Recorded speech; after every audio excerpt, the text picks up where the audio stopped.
Bonjour à tous et bienvenue dans cette nouvelle vidéo dans laquelle nous allons analyser le rapport financier du premier trimestre 2023 de l'entreprise Delta Plus. Donc Delta Plus, une société qui est spécialisée dans les EPI, donc les équipements de protection individuelle au travail. Donc c'est un rapport financier qui est sorti le 10 mai 2023 à 18h. Ce qu'il en ressort, c'est que le chiffre d'affaires est de 107,3 millions d'euros au T1 2023, soit une croissance de plus 8,2% par rapport à 2022. Donc nous verrons ici les impacts positifs et négatifs qu'ont eu les effets de change, la macroéconomie, la croissance externe, etc. Le groupe a entamé l'année 2023 sur un rythme de croissance organique soutenu, en raison notamment d'un niveau d'activité élevé en Argentine au premier trimestre. Donc c'est surtout lié à l'intégration de DrivePro, une entreprise située au Mexique que Delta Plus a acquise au 1er juillet 2022, soit un effet de périmètre positif avec plus 2%, ce qui représente sur le chiffre d'affaires plus 2 millions d'euros. Également, on peut observer un effet de change négatif qui s'élève à moins 4,4 millions d'euros, soit un impact de moins 4,4% sur le chiffre d'affaires. Il est à noter le poids important de la dépréciation du peso argentin par rapport à l'euro, qui contribue à elle seule à un effet de change négatif de moins 4,7 millions d'euros. Donc le peso argentin qui se déprécie chaque année. On peut voir sur un an que la monnaie a perdu 50% de sa valeur. Voilà. Et ça ne va pas en s'arrangeant. Plus les années passent, plus il y a une dépréciation importante. D'ailleurs, on peut voir que l'Argentine a atteint une inflation de plus 102,5%, donc les prix ont doublé. Donc voilà. En Europe, ce qu'on peut noter, c'est que le chiffre d'affaires du premier trimestre 2023 est stable par rapport aux 3 premiers mois de 2022. Un effet de change qui est très légèrement négatif sur le trimestre avec moins 0,3%. Aucun effet de périmètre n'étant à constater. Hors Europe, le chiffre d'affaires a fait plus 17,9%. On a un effet de périmètre de plus 4,4%. Retraité des effets de change et de périmètre, la croissance organique du CA est de plus 22,9%, soit 10,3 millions d'euros. Il est à noter que la filiale du groupe en Argentine a connu une forte croissance de son CA au premier trimestre, plus 9 millions d'euros, soit plus 433%. À la fois en raison d'un effet de rattrapage lié à la levée des contraintes administratives à l'importation, mais aussi à un contexte de très forte inflation dans le pays. Cette croissance est toutefois à relativiser compte tenu de l'effet de change négatif enregistré sur le peso argentin sur le premier trimestre. Retraité des effets de change, la croissance du chiffre d'affaires en Argentine est de plus 4,3 millions d'euros, donc x4. x4, oui c'est ça, au premier trimestre 2023. Les prochains mois devraient être marqués par un retour à la normale sur cette filiale. Au niveau des perspectives 2023, donc le groupe affiche la volonté de confirmer une croissance organique positive du chiffre d'affaires en 2023. Elle souhaite finaliser l'intégration des sociétés Maspeaka Safety Link et DrivePro acquises en 2022. Donc DrivePro a eu de très très bons résultats pour l'instant. Amorcer un retour sur le niveau de rentabilité opérationnelle pré-Covid. C'est vrai qu'on avait une rentabilité et des marges nettes qui étaient supérieures avant Covid. Et j'imagine que l'augmentation de l'énergie et l'augmentation des matières premières ont fait que la marge nette a diminué. Donc si on va voir le rapport Morningstar par exemple, on avait en 2019-2020 des marges nettes très très bonnes, donc de 10%. Et voilà. En 2021, on a perdu 1%, et en 2022, on a perdu également 1%. Donc on verra en 2023 si on arrive à améliorer ses marges, mais en tout cas, ça fait partie des objectifs de l'entreprise. confirmer la solidité de la structure financière du groupe pendant cette période d'incertitude. Donc voilà. Delta Plus a démontré depuis 2020 sa capacité à limiter les conséquences des crises successives qui ont marqué les 3 dernières années.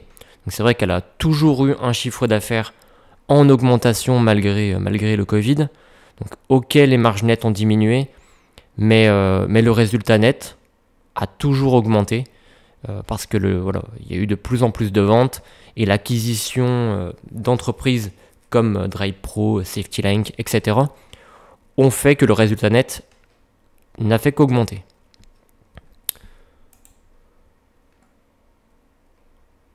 Et à poursuivre dans le même temps une politique volontariste d'acquisition. Donc voilà, elles vont continuer la croissance externe, confirmant à travers 9 acquisitions finalisées depuis début 2020 sa stratégie de déploiement dans des zones à fort potentiel de croissance sur des métiers à forte valeur ajoutée.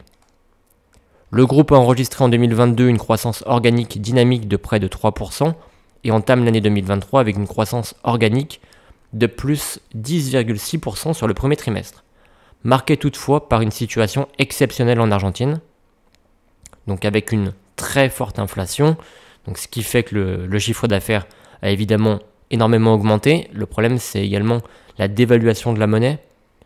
Donc ça reste positif, mais voilà, on a un effet en 2023, on a un reliquat d'effet de périmètre de l'ordre de 4 millions d'euros lié à l'acquisition de DrivePro, qui impactera positivement le chiffre d'affaires du premier trimestre, ce qui devrait représenter un effet de périmètre de l'ordre de plus 2% sur les 6 premiers mois de l'année.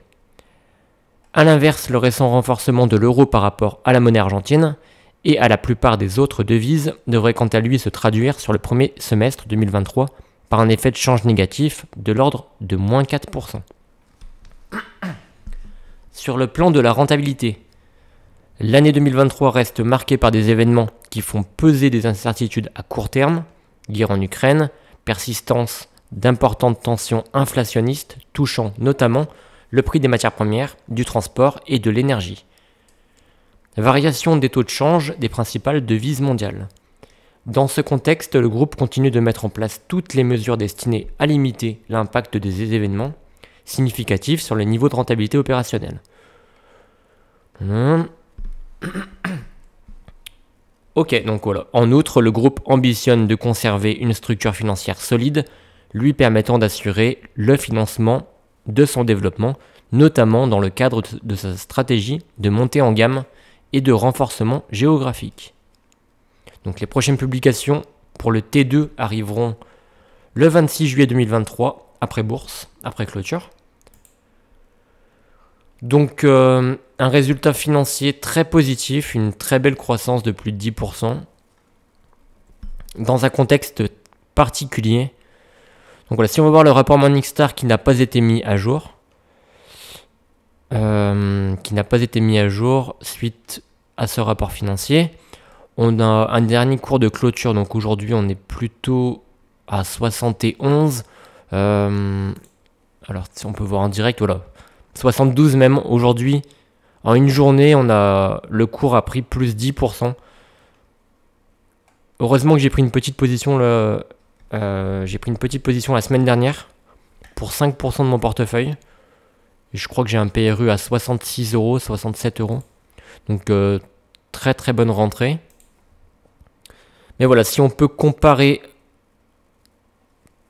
par rapport à ce qui est présent sur le rapport Morningstar, on a toujours un très beau PER, donc qui reste sous-valorisé, qui reste en dessous du secteur. On a un cours sur trésorerie qui reste intéressant, même s'il est supérieur à celui du secteur. Une entreprise très rentable, avec un ROE de 16,2 et un ROA de 6,9.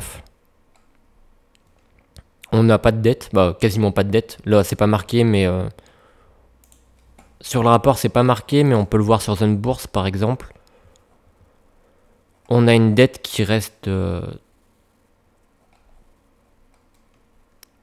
une dette nette, voilà, donc ouais, ça reste très très faible.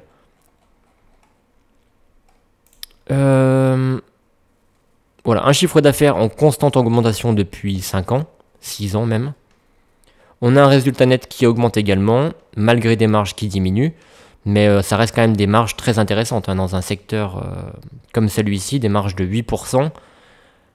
Ça reste très très intéressant. Donc voilà, en plus, ouais, c'est un leader sur son marché. Et au niveau des prévisions, donc Zone Bourse prévisionne un PER qui diminue, qui tend à diminuer. On n'a pas de création, on n'a pas d'émission de nouvelles actions, donc c'est top pour l'actionnaire. On a un rendement qui est toujours intéressant et qui devrait s'accroître.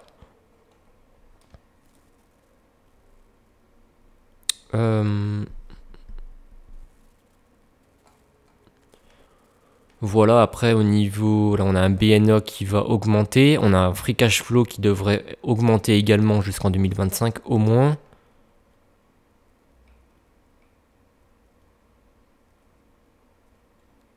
Voilà, bon là on a des marges nettes, ouais mais c'est pas à jour, c'est de 2020. Mais voilà, c'est une excellente entreprise. Le rapport financier confirme ce que je pensais sur cette entreprise. Donc on peut pas gérer certains effets négatifs, certains impacts négatifs comme l'inflation dans certains pays. Mais du coup, ça résulte un effet très positif sur le chiffre d'affaires. Donc ça, c'est top, finalement.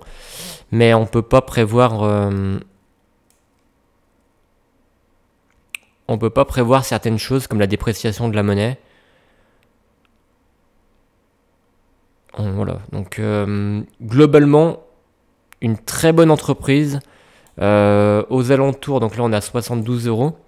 On a 72 euros. Si on va voir les prévisions, donc le consensus des analystes selon Zone Bourse, il me semble qu'ils sont encore très positifs, ils sont encore acheteurs.